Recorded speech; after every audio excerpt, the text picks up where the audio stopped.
rakyat berkompromi, rakyat berkoalisi, berkumpullah ada 240.000 KTP yang meminta itu maju Dempo Bangken. Jadi mereka nggak kaget. Yang kaget tuh kaum elit yang nggak ketemu rakyat. Seperti itu. Itu cerita dari Bung Dempo. Kalau Bang Ken sendiri, Bang Ken? Ya hampir sama lah, ngalir gitu. Bang Ken ini hampir tiap hari datang ke rumah, ketemu masyarakat, minta Bang Ken maju gitu. Ya ada minta mak-mak, malah ada mak-mak daftarkan sendiri kan. Partai. Ya mungkin nggak tahan lagi kan. Betul. Mak-mak ya Bang. Iya mak-mak, jadi minta Bang Ken maju, ada minta maju wali kota lagi, ada minta maju bupati. Karena secara konstitusi Bang Ken masih boleh, karena baru sekali jadi wakil wali kota, baru 1 kali menjadi wali kota kan, dan tidak ada hambatan untuk maju ke kabupaten dan kota. Dan ada juga yang rame-rame datang dari Seluma, dari dusunnya Bang Ken, minta Bang Ken balik dusun untuk memimpin Seluma, karena Bang Ken dianggapnya apa. Tapi untuk Seluma ada saya putuskan, saya tidak, karena dari awal semenjak presidium pemekaran saya aktif, dan kemarin itu kita dukung ponakan kita Erwin, ponakan kita, ponakan Bu Mary juga yang kita perjuangkan bersama, biar dia sudah maju, nah nggak mungkin saya maju situ. Nah, perjalanan ini kami jalan sendiri, Bung Dempo jalan sendiri, akhirnya tentunya asam di gunung, ikan di laut, garam di laut, di RBTP juga kami bertemu. Jadi jalan seperti itulah. Jadi kami mengambil jalur independen ini, ya terus terang bagian daripada proses indikasi demokrasi. Karena demokrasi, undang-undang ngatur untuk saluran politik, untuk pemilihan pilkada itu bisa 2 saluran. Saluran independen, perorangan, kalau kita kenal, dan saluran partai politik dan gabungan partai politik. Karena kami ini bergabungan bersama rakyat, jadi koalisi bersama rakyat. Kalau politik biar partai politik bersama partai politik. Berarti awalnya baik tadi Bung Dempo maupun Bang Ken sendiri memang inisiasi. Tapi ada yang lucu, ada yang lucu gini. Saya waktu di Jakarta WA Bung Dempo, ini benar ini, ini benar ini. Sempat memastikan gitu ya Bang? Bukan, mau cek itu. Dia kan Bung Dempo sudah duluan mau ini kan, Bang Ken diam-diam kan. Tapi ini benaran, wah benaran Bang. Tapi gitu aja. Aduh ini nah, ya tadi memang semuanya itu kan rezeki, udah itu jodoh, nah udah itu apa namanya, bala Atika ini kan ditentukan, ini kami dijodohkan Tuhan ini. Tadi saya dengar dari Bung Dempo maupun Bang Ken itu datang dari suara rakyat yang tadi hampir lebih dari 200.000 ya Bung Dempo ya.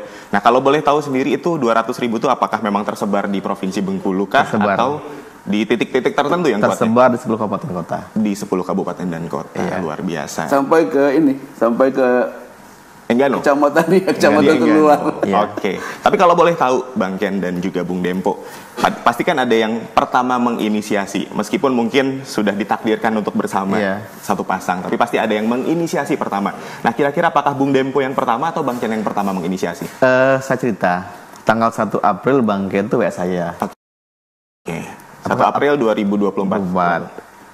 Ini follow up, kan kami kan memang sama-sama happy kan, tapi belum pernah ngomong serius soal calon. Apa kabar Indo? Saya pikir siapa tahu tanggal 1 Bang gitu kan. Nah, sehat Bang kan. Siapa nih soal independen siapanya? Saya bilang ya begitulah terus kan.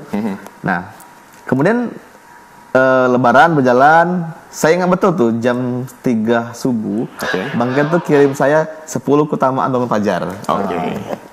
Ini ya biasalah senior membimbing junior kan. Wah saya bilang kan ini Bang Ken lah memberikan nasihat gitu ya. Saya itu bangun jam 4 saya buka WA. Woi Bang Ken lah bangun dulu aja 3 saya bilang kan.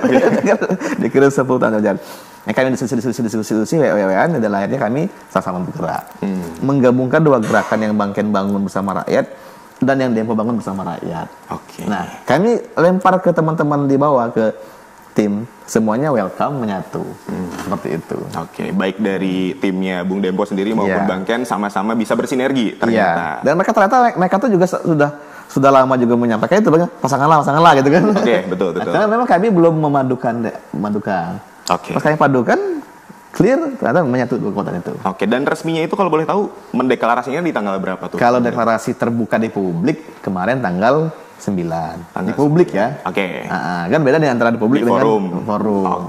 Yang media tahu tuh tanggal 9. Tanggal 9. Sebelum kalian mendaftar ke KPU. Oke. Kalau yang kami ya dari dulu udah bergerak kan, udah saling komunikasi kan. Betul. Begitu. Nah, ini kan kalau rakyat kan mungkin taunya di tanggal 9 itu ya, Bung Dempo dan juga Bang. Rakyat yang non 214. Ya oke, yang 240.000 sekian tadi itu ya. Oke. Nah, kalau boleh tahu ini Bung Dempo dan juga Bang Ken, pastikan seperti namanya memilih pasangan hidup, pasangan untuk maju ke pemilu juga butuh ketertarikan. Betul. Nah, jadi apa sih sebenarnya mungkin dari Bung Dempo terlebih dahulu dan juga nanti disusul Bang Ken yang bikin saling menarik. Ada 6 nama yang berkomunikasi dengan saya soal wakil, tetapi jujur yang energinya itu memang punya vibrasi alam ya, itu memang Bang Ken. Ketika kalian diskusi itu, saya melihat sosok Bang Ken ini sebagai ayah bagi saya, sebagai orang tua bagi saya, sebagai seorang abang dan memang senior saya di kampus dan senior di HMI. Semua ucapan beliau itu lebih kepada memberikan saya itu trigger, semangat. Wah, saya bilang ini betul-betul mentor yang mentor yang benar-benar menginginkan seorang kadernya itu melesat gitu kan. Tidak pernah berbicara tuh soal kepentingan pasangan tuh nggak pernah. Nggak pernah saya pasangan gimana nih? Ini enggak. Ngobrol maju bismillah maju gitu. Kami tidak pernah bicara soal jabatan, tidak bicara soal komposisi, soal kepentingan, nggak ada. Bang Ken ini kan senior saya. Betul. Senior saya, dan saya bersyukur kepada Tuhan bahwa Bang Ken itu betul-betul mentor sejati yang hari ini mau menemani perjuangan saya, mau membimbing saya sampai ke hari ini, sampai ke menjadi calon gubernur. Bahkan Bang Ken siap mementori sekaligus mendampingi, mentor melekat ini kan begitu kan. Nah, insya Allah Tuhan berikan kami kekuatan lahir batin sampai nanti bisa memimpin Bengkulu dan membangun fondasi kemajuan provinsi Bengkulu. Oke. Kalau dari Bang Ken sendiri, apa kira-kira yang akhirnya menarik untuk Bang Ken dan menerima untuk bisa maju bersama dengan Bung Dempo? Yang pertama tentunya tadi saya melihat sosok Bung Dempo ini kan, seorang anak muda usia yang pas gitu ya, belum 40 gitu. 38. 38, belum 40. Ini anak muda yang apa namanya itu spiritnya luar biasa, energik dan visioner gitu. Nah ini anak muda seperti ini nggak boleh kita hambat gini. Anak muda seperti ini ya seperti Bang Ken juga mengharapkan Bengkulu mungkin, dan analisa Bang Ken, Bengkulu butuh anak muda yang energik dan visioner. Karena sukses itu kena visioner, kena pandangan kini dan pandangan ke depan. Nah saya lihat ini anak ini luar biasa ini. Ya walaupun sudah dekat, tapi akhir-akhir ini kok Dempo ini lahir gini kan, gitu sehingga udah. Dan perjalanan-perjalanan seperti itu ya Bang Ken ingatkan tadi kan, ini benar ini Dinda, benar katanya. Nah ada komunikasi dan Bang Ken suatu hal yang sangat luar biasa perjalanan ini dari keluarganya minta Bang Ken mendampingi. Nah maka saya berpikir waktu itu 3 hari saya berpikir, dan saya malahan suatu perjalanan ayah saya dulu motivasi saya kan, ayah saya itu murid Nasir gitu, dan dia begitu kebangsaan, dan pesan-pesan ini ingat saya itu pesan kebangsaan ayah saya. Nah orang-orang seperti ini kan jadi ingat saya. Nah di Bung Dempo ini kok saya terlihat dari mana? Maka saya minta komunikasi keluarga ya Bung Dempo, minta saya damping. Ini suatu yang luar biasa gitu bagi Bang Ken ya. Kebahagiaan untuk Bang Ken. Suatu hal yang kebahagiaan dan sekaligus suatu motivasi ya. Ada apa ini gitu kan. Bengkulu mungkin butuh anak muda dan butuh Bang Ken untuk. Nah maka saya minta waktu, saya pulang ke Bengkulu. Nah ini perjalanan batin ini, perjalanan batin. Saya tidak ada lagi, orang tua udah meninggal, kan mertua juga udah meninggal. Tinggal satu lagi yang saya sangat ini istri kita.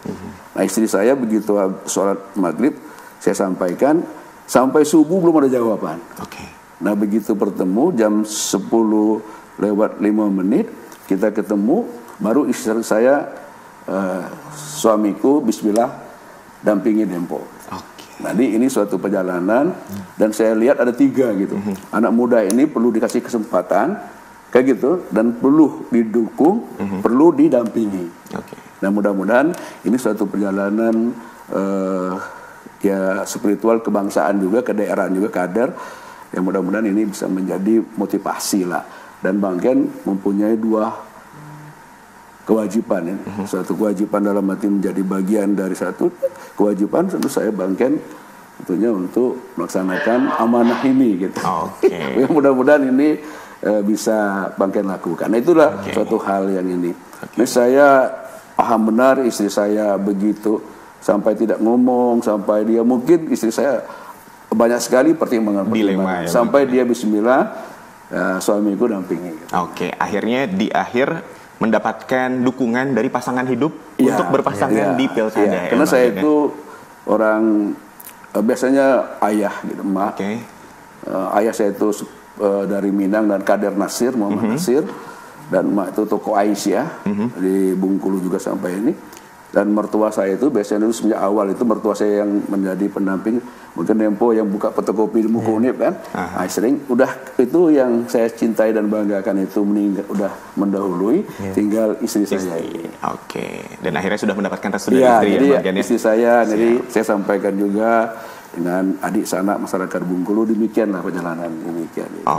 Tadi Bang Ken sedikit menyinggung soal Bung Dempo yang punya visioner seperti itu, Bang Ken. Energik dan juga visioner. Nah, tentunya ketika Bang Ken dan juga Bung Dempo maju nantinya di pemilu kada, pasti kan akan menyampaikan visi dan misi untuk rakyat Bengkulu. Nah, boleh dibocorkan sedikit barangkali visi dan misinya malam hari ini di RBTV untuk pemirsa? Ke Bang Ken dulu. Bung Dempo dulu kalau gitu. Ya, pemimpin itu kan mesti menjawab kebutuhan zaman. Betul. Dan kebutuhan rakyat. Ini 2 hal berbeda ya, 2 hal berbeda tapi sama porsinya. Kebutuhan zaman dan kebutuhan rakyat. Rakyat butuh itu dia belum tentu paham apa kebutuhan zaman. Zaman butuh pasti menyangkut kebutuhan rakyat. Nah itu tugas pemimpin hari ini. Nah sebuah visi besar pemimpin itu bukan lahir dari diskusi, bukan lahir dari membaca buku, bukan lahir dari mendengar perkataan orang lain.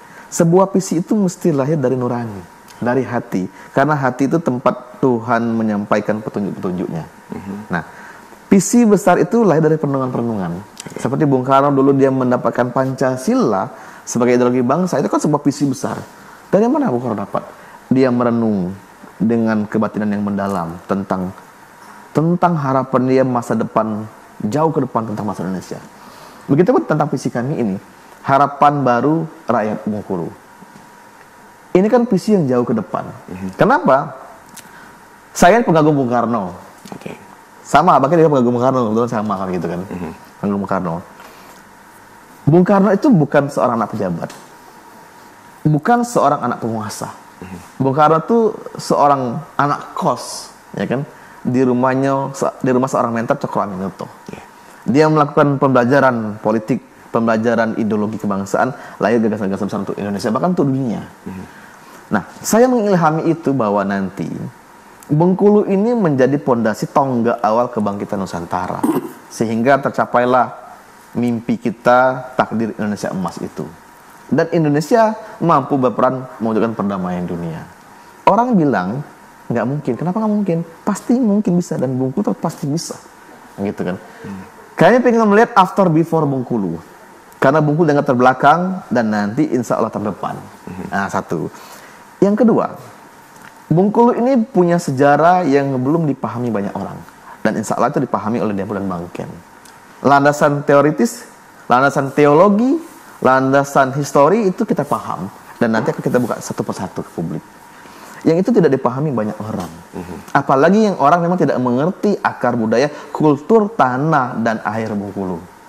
Nah, ini mesti lahir dari kekuatan batin rohani pemimpin tentang hakikat kemauan rakyat Bengkulu yang dalam. Nah, apalagi Bengkulu mesti menjadi contoh peradaban Nusantara. provinsi lain ke depan akan datang ke Bengkulu untuk belajar cara memimpin, cara menyusun tata kelola pemerintahan. Karena pemerintahan ini bukan hanya soal keuangan, soal PNS, soal sumber daya manusia. Tapi pemerintahan itu menata hubungan manusia dengan manusia dengan alam, dengan tumbuhan, hewan, dan isi kandungan bumi dan udara yang ada di Bengkulu ini yang tertaram dalam Undang-Undang 45 itu. Aliannya keempat itu jelas untuk kedamaian, keadilan, kesejahteraan, dan kemajuan rakyat Bengkulu. Seperti itu. Oke. Nah, kalau mendapatkan visi misi program butuh 8 jam ya. Dan kami siap menyampaikan detail tanpa teks. Oke. Kan begitu. Siap. Kalau dari Bang Ken sendiri, Bang Ken, Ya, sedikit kalau bocoran. saya kebocoran ya. Ya. Jadi apa yang disampaikan oleh Bung Dempo anak muda ini, visi Bang Ken yang nanti akan kami bahas berdua nih, Bang Ken. Kami kan ada pertemuan lagi nanti. Betul. Tim. Jadi saya udah buat kisi-kisi. Nanti akan disampaikan dengan tim yang nyusun itu sesuai dengan karena gini, secara konstitusi visi misi itu menjadi, kalau kami terpilih itu menjadi hukum yang harus dilaksanakan. Dijalankan. Nah, sama dengan Prabowo kan, visi misinya kan makan gratis, akan disiapkan gini. Betul. Nah, kami coba demikian. Nanti kami dari Bang Ken kan kami ingin mengawinkan dua pandangan. Betul.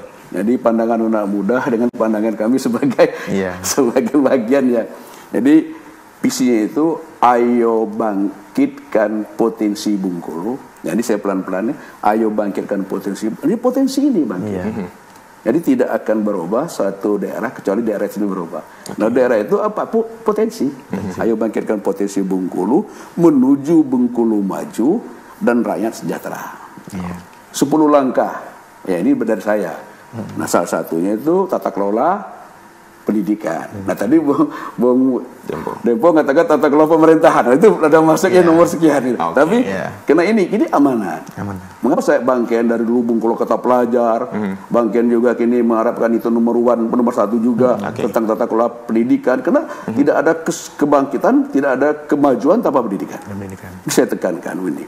Maka dan kita berjalan daripada konstitusi Rasulullah, wahyu yang pertama itu Iqra, bacalah, pendidikan. Sudah itu konstitusi kita, amanat dari undang-undang kita, ada 4 tujuan bernegara, salah satunya nomor 1 kan melindungi supaya kita merdeka dulu. Nah, kita Bengkulu sudah merdeka, sudah menjadi. Yang kedua itu mencerdaskan kehidupan bangsa. Maka kita harapkan ini menjadi bagian. Nah, yang ke-10 bukan ke-10 di nomor 1, 2, 3, tapi ada 10 hal. Ini pemuda. Pemuda ini harus menjadi pelaku peran dan menjadi mesin penggerak, menggerakkan semua potensi. Nah, kita ketahui gini, pemuda Bengkulu ini nomor 2 terendah Indonesia. Se-Indonesia. Nah, kita harapkan nanti Bang Dempo, Bang Ken, ayo Bang menyala, Bengkulu terdepan. Nah, ini yang Bang Ken, itu 10 langkah. Nah, pemuda lah.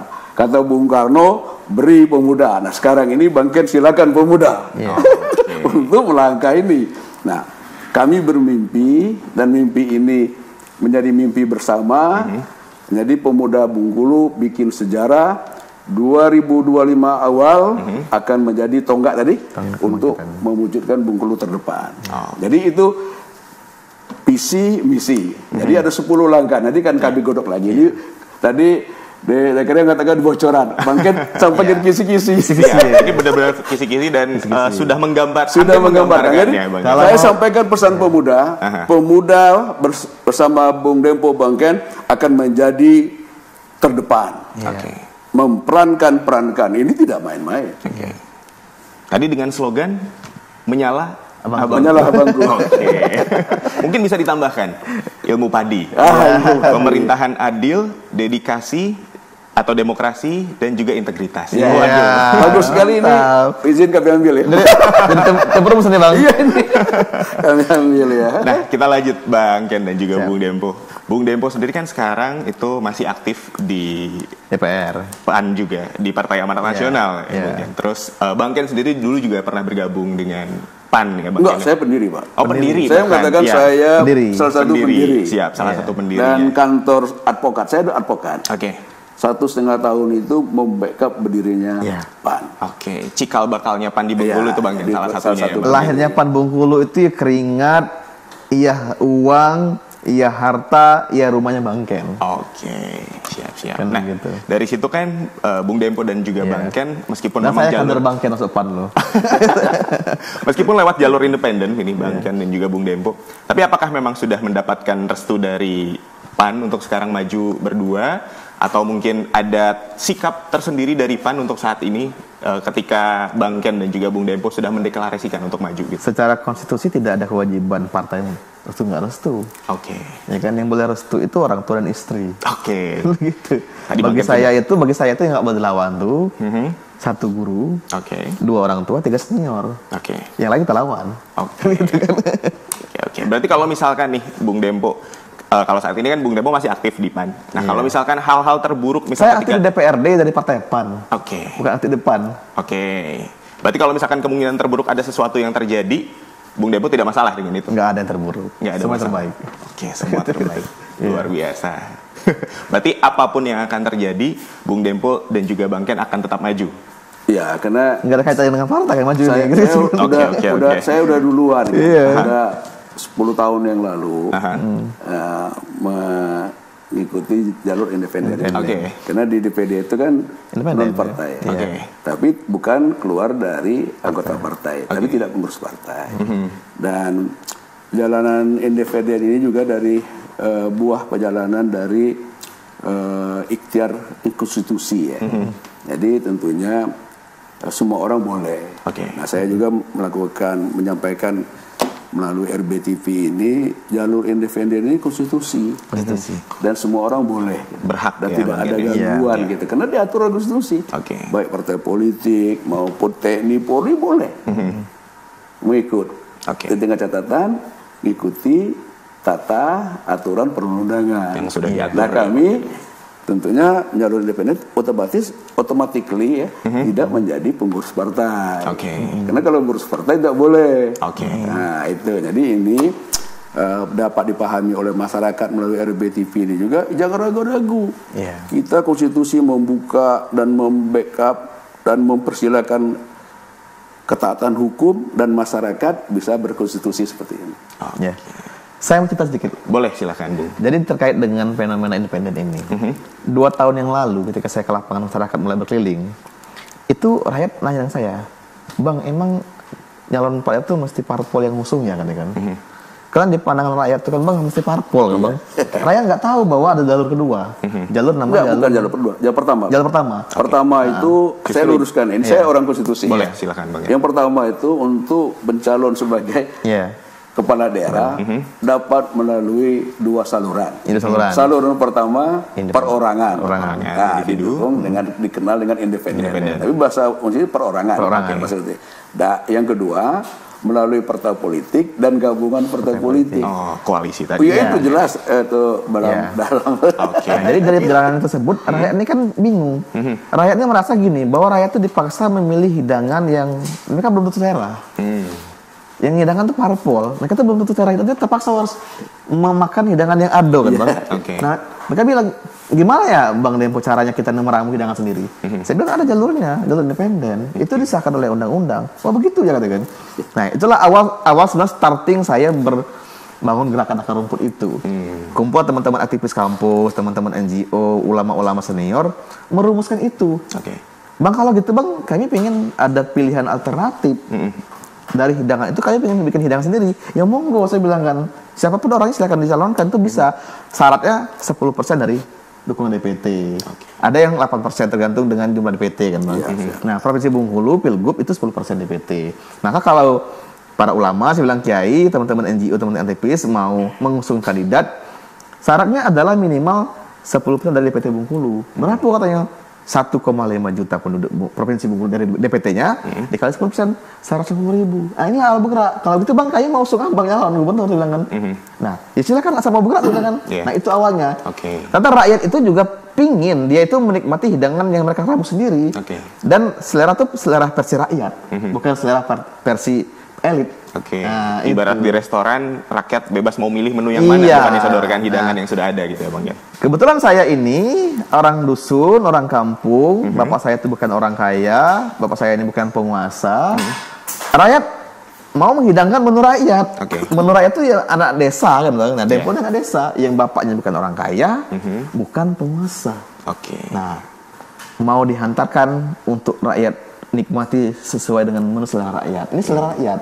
Karena independen itu kan selera rakyat, bukan selera elit. Betul.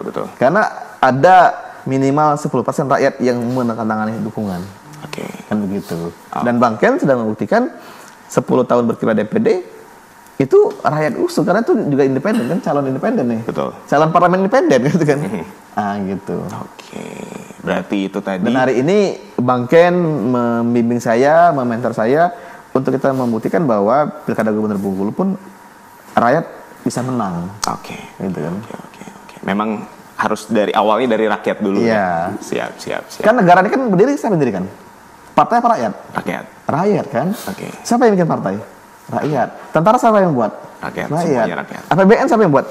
Rakyat. Maka kita kembalikan ke pemiliknya. Dari rakyat untuk rakyat oleh rakyat. Gitu ya. Kami ini utusan. Jadi gitu benar tadi. Apa tadi? Dari rakyat oleh rakyat untuk rakyat. Ya. Dari rakyat kami full akan bekerja untuk rakyat. Iya. Oke. Luar biasa. Bang Ken, Bung Dempo. Dan ini kan langsung maju ke pemilihan gubernur dan juga wakil gubernur. Apakah sebelumnya tidak ada bahasan, apakah kita di tingkat 2 dulu, mungkin di pil wali kota ataupun pemilihan bupati gitu? Tidak ada berarti sebelumnya? Tidak pernah. Jadi memang langsung percaya diri, langsung. Saya dulu malah mau jadi presiden gitu. Gitu. Awalnya malah langsung sempat ada cita-cita. Saya tahun 98 Bang Ken, waktu Bang Ken dirikan PON dulu, saya nengok pidatonya Mirais kan, saya mau jadi presiden gitu kan. Berarti memang sudah dari awal bertemu itu langsung positif akan maju Pilgub dan juga Pilwagub ya. Siap. Nah, ini boleh sedikit, kan rakyat juga pengen lebih tahu nih, lebih mengenal lagi Bung Dempo ini sebenarnya siapa sih? Mungkin sebenarnya sudah banyak juga yang tahu, tapi pengen tahu seluk-beluknya. Bang Ken juga pasti sudah banyak yang tahu, tapi mungkin pengen lebih mengenal lagi dari mulai barangkali silsilah keluarga, kemudian ada pendidikan dan juga riwayat jabatan. Boleh diceritakan sedikit dari Bung Dempo? Saya duluan Bang ya. Saya anak desa, orang tua saya itu bukan pejabat. Dan bukan pengusaha. Orang tua saya hanya petani kebun. Emak saya tuh huruf A nggak tahu. Karena ketika emak saya lahir itu zaman perang kemerdekaan. Datuk saya meninggal dunia menjadi salah satu pahlawan kemerdekaan yang makamnya bukan di makam pahlawan.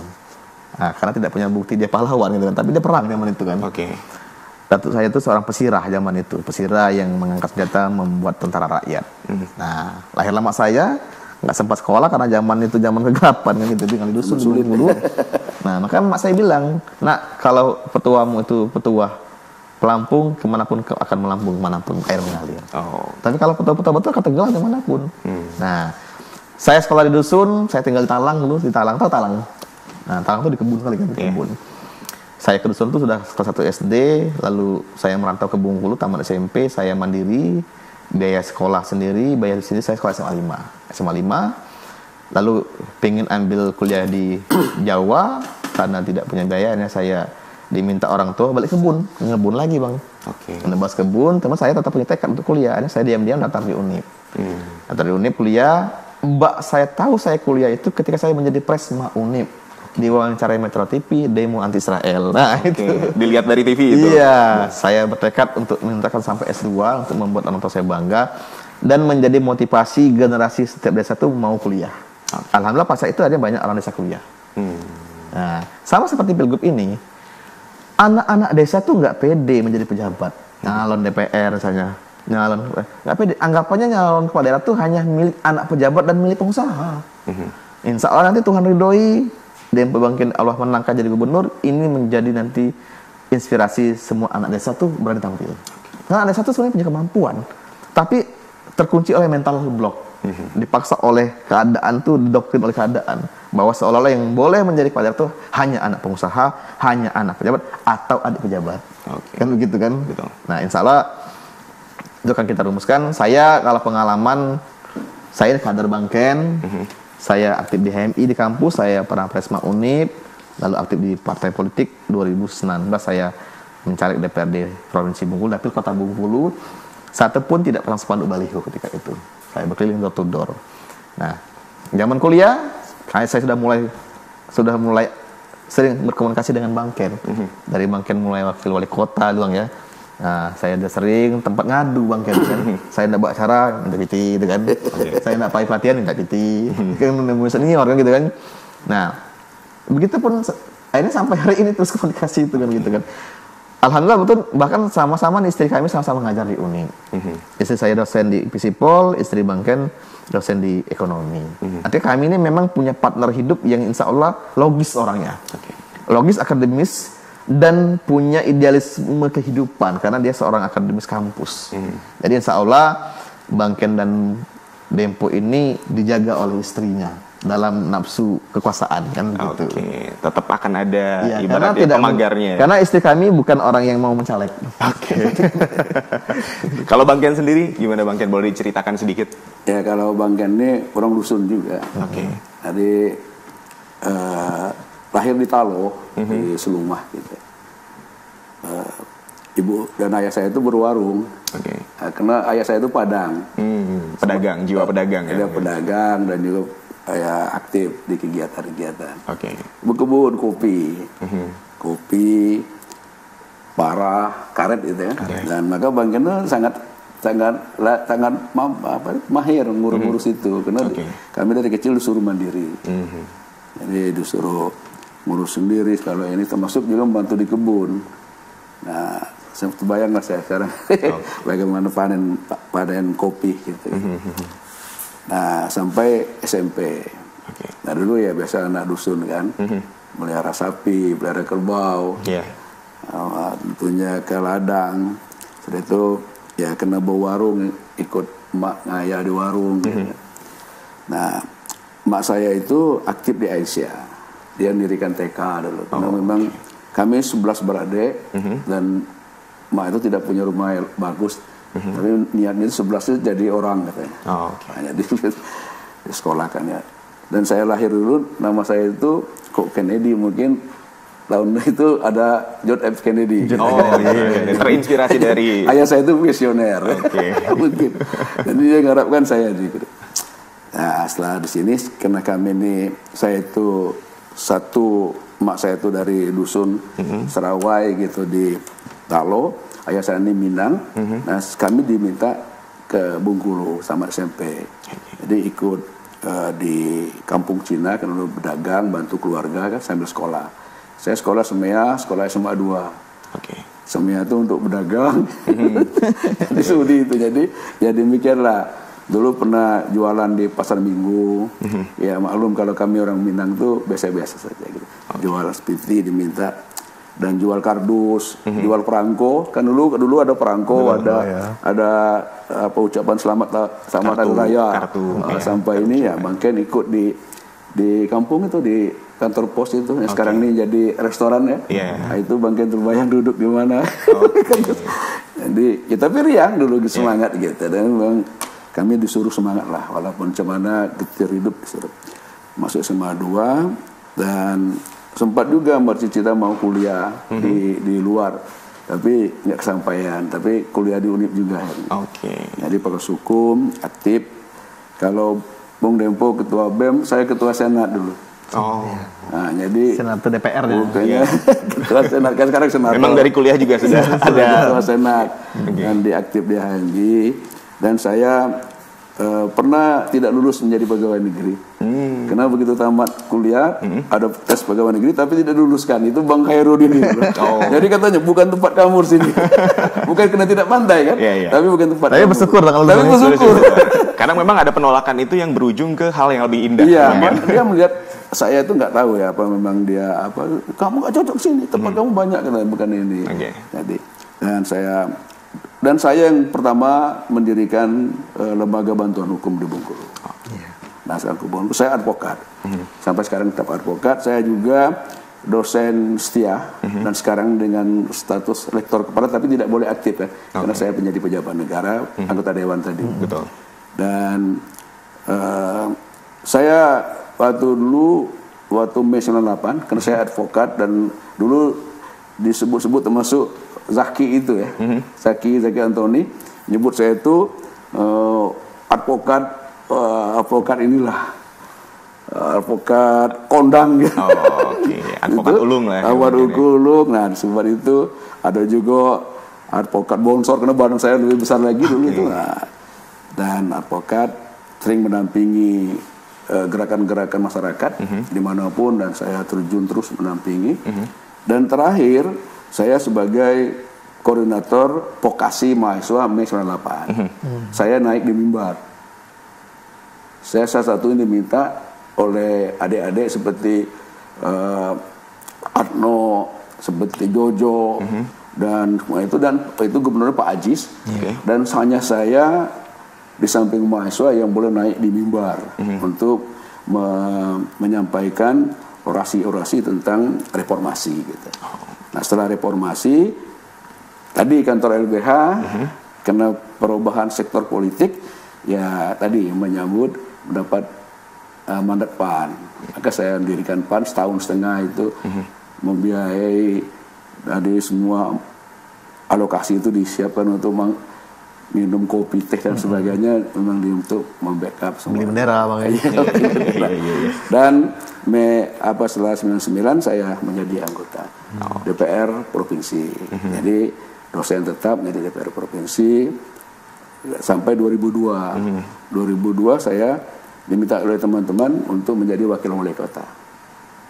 Nah, saya punya ini Dek Zakaria sangat berkesan. Waktu saya menjadi anggota DPR provinsi itu, saya ditunjuk sebagai koordinator presidium. Dan tidak ada waktu kerja DPR itu kecuali ke kabupaten-kabupaten rencana pemekaran. Cuma satu yang gagal. Yang gagal itu menjadikan Curug sebagai kota. Karena waktu itu belum saatnya kata orang. Oke lah, saya nahan diri. Anak muda waktu itu kan, saya baru semangatnya masih membara. Baru 39 juga, hampir 40 waktu itu. Nah, tapi Seluma jadi, Kaur jadi, Benteng jadi. Benteng memang terakhir nyusul karena Benteng krisis. Karena Benteng itu satu kesatuan dengan Kabupaten Bengkulu Utara, lebih fokus ke Muko-Muko. Nah, tapi terakhir Prof. Erlambang dengan Pak Wasik yang teman kita juga, kita dorong-dorong terus. Nah, Kepayang dengan Lebong jadi Bangken sangat luar biasa dalam arti suatu nilai juang ya, sehingga ini menjadi suatu kenyataan. Jadi itu yang. Nah, setelah jadi anggota DPRD saya diminta untuk ke kota. Dan dulu juga saya orang minta menjadi wali kota, tapi ada juga yang minta pendampingan, minta gini, dan ada kompromi saya wakil wali kota. Dan alhamdulillah ya, anak pedagang kecil warungan, anak kalau bahasa kami anak lepau gitu, lepau itu warung kecilnya gitu. Bisa jadi ya, kalau bukan reformasi tidak mungkin lah tentunya terjadi. Dan memang kami dulu tuh orang-orang dagang, orang kebun gitu. Dan 2007 jadi wali kota, dan sampai 2012. 2012 saya kalah, dan pemilihan yang kedua itu, nah saya ditakdirkan untuk anggota DPD RI, dan saya anggota DPD RI dan sampai dengan sekarang ini. Dan sekarang ini mudah-mudahan, Bismillah, ya bisa mendampingi Bung Dempo, ya. Mohon doa juga dari masyarakat. Ini perjalanan Bangken. Jadi kami bukan orang luar biasa, orang biasa, tapi kami punya cita yang sungguh luar biasa. Gitu. Mudah-mudahan akan hasilnya nanti juga sangat luar biasa. Luar biasa sekali kisah dari Bung Dempo dan juga Bangken. Tambahan tadi dari perjuangan Bangken Presidium itu, semuanya berhasil. Satu PR kami lagi itu menjadikan Curug itu menjadi kota Madya. Ya, itu berapa kali sampai forum-forum nasional Bangken sekarang kan senator itu nyampaikan. Selalu menggaungkan. Selalu menggaungkan, dan struktur masyarakat ya, struktur masyarakat Curug kota itu sudah orang kota gitu. Nah, saatnya tentunya kalau kita bikin itu sehingga potensi ya. Ini potensi Bengkulu, di kota Bengkulu dan kota Curug. Nah, dua kota ini kalau kita menjadikan ini sebagai magnet untuk menjadi bagian dari Kabupaten yang sekitarnya. Nah, kalau itu misalnya di situ ada pusat pendidikan sekaligus pengolahan hasil pertanian. Pasca panen itu luar biasa. Kita akan perjuangkan insya Allah Curup menjadi kota. Dan Curup sering juga dibilang sebagai Bandungnya Bengkulu. Iya, Bandungnya Bengkulu. Karena fashion dan segala macam juga Dia bisa model, dia bisa menjadi. Ada lagi zona komprehensi. Jadi rapat-rapat di kota Curup. Wah, itu luar biasa. Iya. Luar biasa banget tadi kisah dari Bung Dempo dan juga Bang Ken yang memang tadi digaung-gaungkan sebagai rakyat biasa sebenarnya. Memang Bung Dempo, biasa. rakyat biasa. Mohon maaf rakyat jelata mungkin ibaratnya kalau kita bisa bilang, dan punya mimpi yang luar biasa. Dan sudah mendeklarasikan di 9 Mei kemarin. Dan kalau untuk ke KPU-nya kira-kira Sudah daftar. Oh, sudah daftar.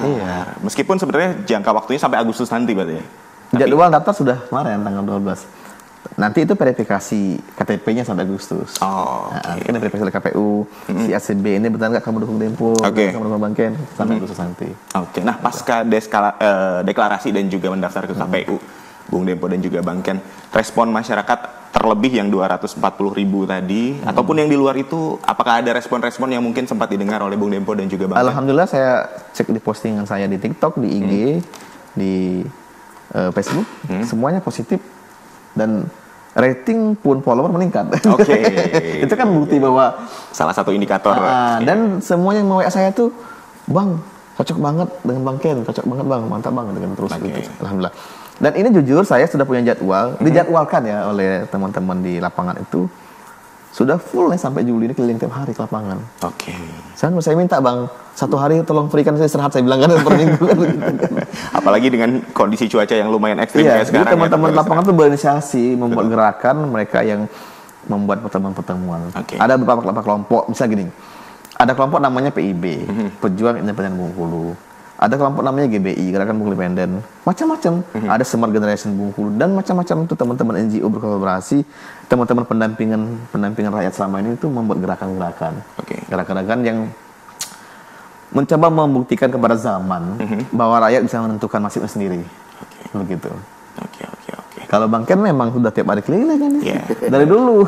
Dan saya salah Senin depan akan ini dalam rangka merajut Nusantara, akan mengibarkan semangat kemerdekaan bangsaan, akan menyerahkan bendera-bendera yang sudah dijahit di rumah Bupati tanggal 24 kemarin, akan disampaikan ke kecamatan-kecamatan untuk dikibarkan pada tanggal 17 nanti. Dan itu sudah program kebangsaan. Disebar luaskan ya Bang Ken? Iya, disebarkan spirit itu, dan mudah-mudahan nanti akan menjadi dari Bengkulu untuk Indonesia. Dan saya akan mengundang, dan malahan mimpi saya itu Ibu Negara, Ibu Iriana itu menjahit bendera nanti yang akan dikibarkan di Istana. IKN bukan istana. Itu meneruskan napak tilasnya sejarah Ibu Pat menjahit pertama Indonesia merdeka. Ibu Iriana juga menjahit bendera yang akan dikibarkan IKN pertama kali nanti. Nah, kalau ini terwujud, sungguh Bengkulu luar biasa. Spirit kebangsaannya itu semakin terajut gitu. Mengulang kembali sejarah. Jadi itu tidak terputus gitu. Lanjut. Nah, tadi Bung Dempo sempat berkata bahwa sampai Juli nanti full padat ya. Sudah full padat. Berarti itu adalah salah satu strategi kemenangan berarti Bung Dempo. Kalau boleh tahu kira-kira strategi kemenangan yang mungkin sudah disusun di... Kami ini kan utusan rakyat. Jadi hari ini memang rakyat lah yang membuat strateginya mereka seperti apa. Kami ikut aja. Berarti yang tadi ngusung sebanyak 240.000 dan juga berbagai lembaga. Mereka yang mendesain agenda apa yang dibuat, acara apa yang dibuat, bagaimana rakyat itu diarahkan. Kami ini hanya utusan. Kami menjalankan apa yang mereka sedang tentukan. Berarti kembali lagi ke rakyatnya kalau gitu. Nah, beberapa waktu yang lalu sampai juga di pemilu kemarin itu juga sempat rame tentang politik uang, Bung Dempo dan juga Bang Ken. Masih banyak serangan fajar istilahnya dan lain sebagainya. Nah, menurut Bang Ken dan juga Bung Dempo sendiri, pandangannya terhadap politik uang itu seperti apa? Kami dapat KTP 214.000. Itu nggak pakai uang. Rakyat sendiri yang mengumpulkan mereka untuk memperjuangkan kami. Artinya sebenarnya rakyat itu juga nggak bicara mengenai politik. Hanya mereka ini dipaksa memilih si A si B karena semuanya memaksa memberikan uang semua kan gitu kan. Itu makanya hari ini rakyat mencoba menawarkan pilihan mereka melalui memperjuangkan kandidat independen.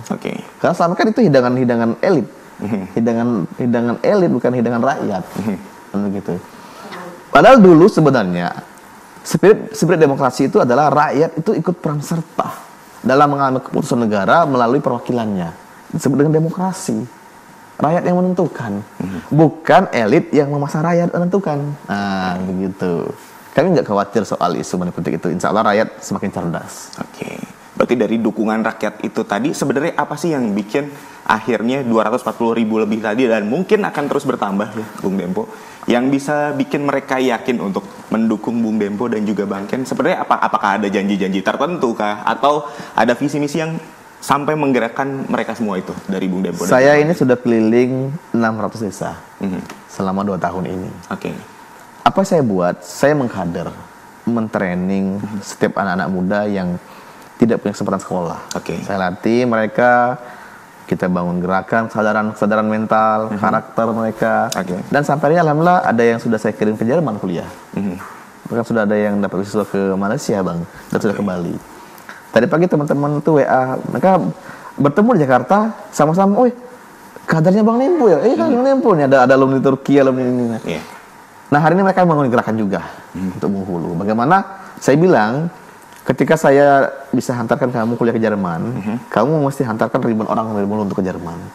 Ketika kamu bisa saya hantarkan dapat beasiswa ke Malaysia, kamu bisa membuat desain ribuan orang bisa kuliah ke Malaysia. Kenapa? Ini untuk membangun gerakan pengetahuan, transfer knowledge, untuk dibawa ke Bengkulu nantinya. Nah, inilah yang menjadikan Bengkulu mendunia nantinya. Seperti itu. Karena anak-anak desa itu sebenarnya punya spirit, punya kemauan, hanya akses belum terbuka. Nah, inilah yang sedang dibangun oleh mereka.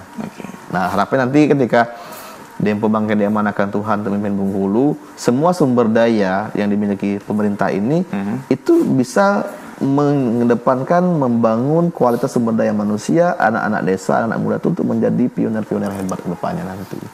Akan lahir ribuan Bang Ken baru nantinya. Begitu. Kalau Bang Ken sudah merintis nih, merajut Nusantara. Nah, kan nanti anak-anak didik ini mereka akan membawa Nusantara mendunia sesuai dengan misi keempat Undang-Undang 45, ikut serta ketertiban dan perdamaian dunia. Jadi nggak lagi lah pada level keamanan, nggak lagi pada level kesejahteraan, nggak lagi kecerdasan, tapi pengabdian. Nah, begitu. Itu yang akhirnya jadi menggerakkan pendukung-pendukungnya Bung Dempo. Saya meyakini nanti Pancasila itu akan menjadi ideologi dunia nantinya. Seperti itu. Karena Eropa dengan ideologi neoliberalnya, mereka akan nanti sadar dengan keadaan itu.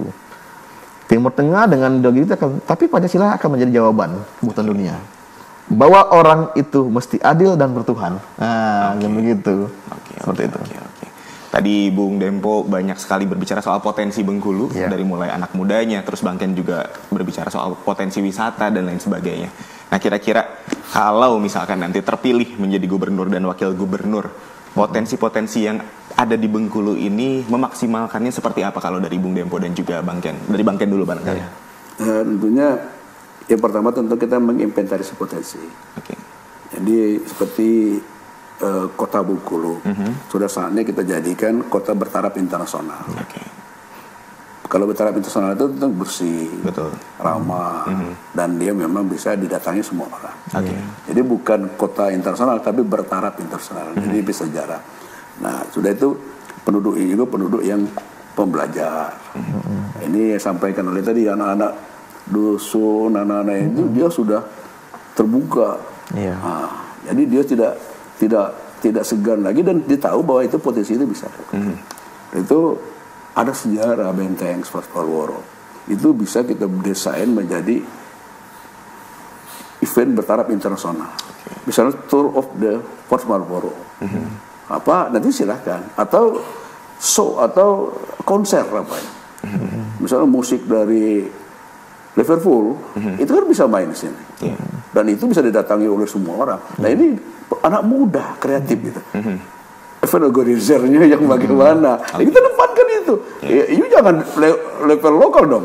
You harus hebat. Iya, kan bisa menghadirkan itu. Kita punya Fort Marlborough, punya Raffles, Liverpool, kenapa tidak tampil di situ? Nah, ini suatu potensi. Apakah anak Bengkulu Tidak bisa? Bisa. Bisa. Saya tahu Zakaria pasti mampu itu. Menjadi MC-nya, menjadi O-nya Bang ya. Nah, itu satu. Dan pantai-pantai kita ini kan sunyi senyap ini. Kita hingar-bingarkan dengan kegiatan lokal, regional, nasional, internasional.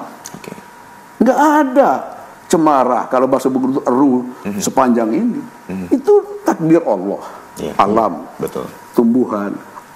Kenapa tidak jadikan potensi? Kalau kita adakan pertemuan senior club, junior club, dunia atau semua di Bengkulu, yes, oke. Itu pariwisata. Nah, untuk komprehensi, kita adakan konferensi-konferensi di Bengkulu. Jakarta Bengkulu dekat. Sebagai nanti Jakarta itu ikut saya mendesain sebagai kota global. Berbasis tadi ekonomi dan juga riset dan teknologi. Dan pengembangan budaya Indonesia seluruh. Nah, kita connect itu. Kita rebut segera itu. Jadi ada perubahan konstitusi sebagai ibu kota negara, sekarang ini menjadi kota global, ini kita rebut. Bengkulu 55 menit.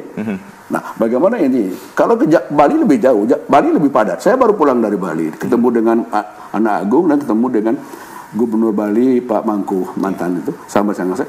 Dia udah mengarahkan, kami udah nggak mampu lagi. Sudah malah ada kriminologi karena kan dokter terlalu banyak sekarang. Nah, itu yang kita rebut. Sudah lagi ada beberapa hal yang kita indikan. Nah, saya yakin kalau anak muda diberikan, anak muda didukung, anak muda dikawal, Bengkulu yes oke. Bengkulu kalau kemarin termiskin tertinggal, ini BPS ya. Jadi termiskin tertinggal nomor 2 di Sumatera, nomor 7 nasional, ke depan kita nomor 7 terbaik di Indonesia. Yakin saya. Apabila anak muda kita depankan. Anak muda kita beri kesempatan, anak muda kita indikan, anak muda kita kawal. Anak muda kita garansi. Dan anak muda kita bikin suatu gerakan. Menjadi gerakan yang akan memanfaatkan potensi-potensi. Nah, seperti saya contohkan tadi, melakukan konser terbesar internasional Liverpool musik itu di Benteng Maboro. Karena memang itu ada kaitan sejarah. Itu anak muda pelakunya. Nah, kalau anak muda berbicara, anak muda berlaku, saya rasa siapa yang bisa menyetop atau juga ini kan. Dan saya yakin akan melakukan lompatan-lompatan. Dan saya yakin ya, anak muda umur-umur yang produktif sekarang 10 lompatan akan terjadi. Nah, Bengkulu butuh lokomotif seperti itu. Nah, saya lihat ini Bung Dempo ini aset ini. Kalau nggak kita kasih, nggak kita dorong, nggak kita kasih kawal lah ini. Bisa membuat kita mundur 5 periode yang akan datang, tapi kita akan harapkan 5 periode lebih depan. Nah, ini pandangan dari Bang Ken yang tentunya kecil di Bengkulu, tentunya berproses dan alhamdulillah diamanatkan orang Bengkulu, sempat menjadi senator kan, dan mudah-mudahan ini bisa. Optimis, yakin kita.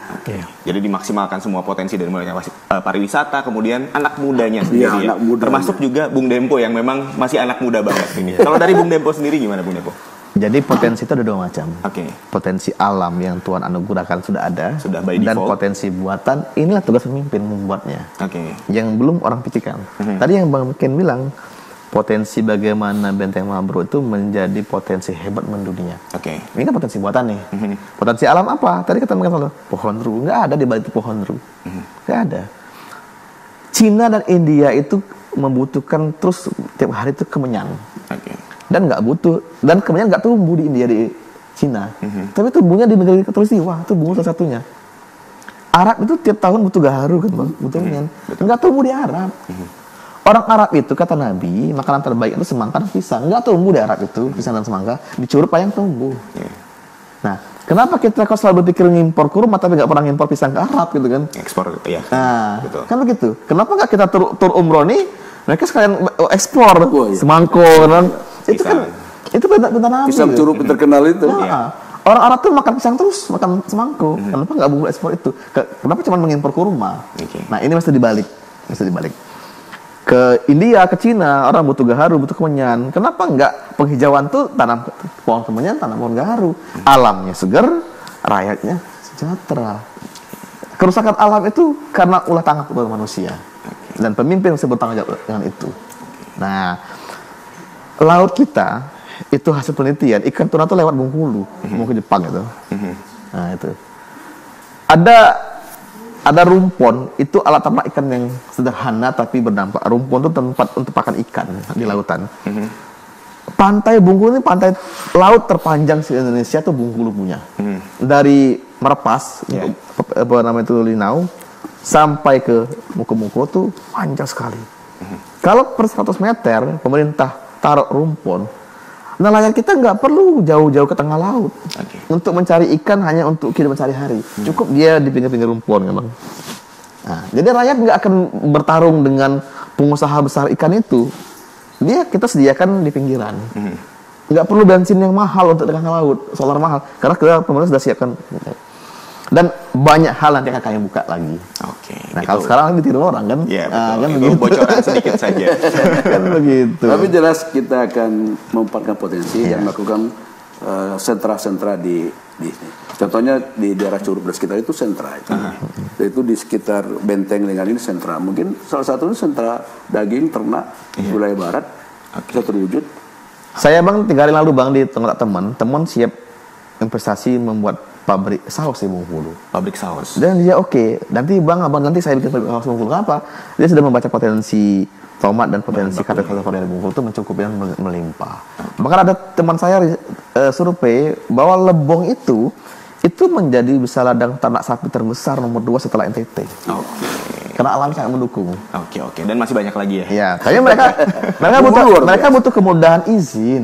Nah, insya Allah dengan dihantarkan Dempo Bangken jadi gubernur, izinnya mudah. Kan begitu kan. Tapi saya satu tambahkan, samping tadi kita punya harapan nanti kan kami bahas tim akan bahas. Samping kita mendatangkan ini dari investor dari luar atau juga potensi yang pengusaha kami nanti akan memaksimalkan tumbuhnya pengusaha lokal yang akan menjadi pembangkit untuk bangkitnya ekonomi. Nah, ini saya waktu wali kota sudah coba itu. Yaitu bisa saya sebutkan, itu Suples. Nah, itu Suples itu beriringan lahir dengan Santika. Saya ingin itu dan lahir dan rencana sekarang mendukung gitu. Berjalan. Ya. Nah, kalau kita kasih kesempatan, jadi ada penanaman modal dari luar, ada penanaman modal yang memang bangkit dari anak muda kita tadi. Tapi anak muda ya. Nah, dulu sebenarnya anak muda. Nah, ini pembuktian ini harus banyak lagi nanti. Curup semua kabupaten mana Bengkulu Selatan tumbuh anak muda itu. Siap. Dan masih banyak lagi tentunya yang bakal digodok oleh Bung Dempo dan juga Bang Ken. Tapi jangan dibocorkan semua di sini. Dan Bung Dempo, Bang Ken, tidak terasa kita sudah 1 jam ngobrol ngalor ngidul dan sudah banyak tadi bercerita baik tentang latar belakang Bung Dempo, latar belakang Bang Ken hingga visi dan juga misinya nanti ketika nanti akan terpilih ketika jadi gubernur ataupun wakil gubernur nantinya. Dan terima kasih Bung Dempo. Saya izin ada tambahan tadi dikit. Boleh, silakan. Ada kata-kata terakhir. Saya dengan Bang Ken menyampaikan ucapan terima kasih kepada teman-teman NGO, teman-teman aktivis, teman-teman rakyat di semua pelosok desa dan para ulama-ulama senior yang kemarin sudah bergerak mengumpulkan KTP. Alhamdulillah kita sudah hantarkan ke KPU. Sudah hantarkan ke KPU, Bang Ken, Bang Dempo sudah terdaftar di KPU.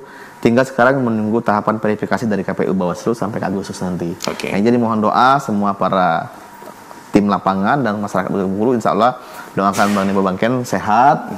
Kami bisa keliling terus masyarakat dan kami tetap menjadi rakyat seperti yang diharapkan. Bang Ken juga tentunya sebagai ada Minangnya kan, karena di negeri kami di kampung ayah saya sekarang ini sedang mengalami musibah. Kami mengucapkan suatu duka yang sangat dalam kampung ayah saya itu.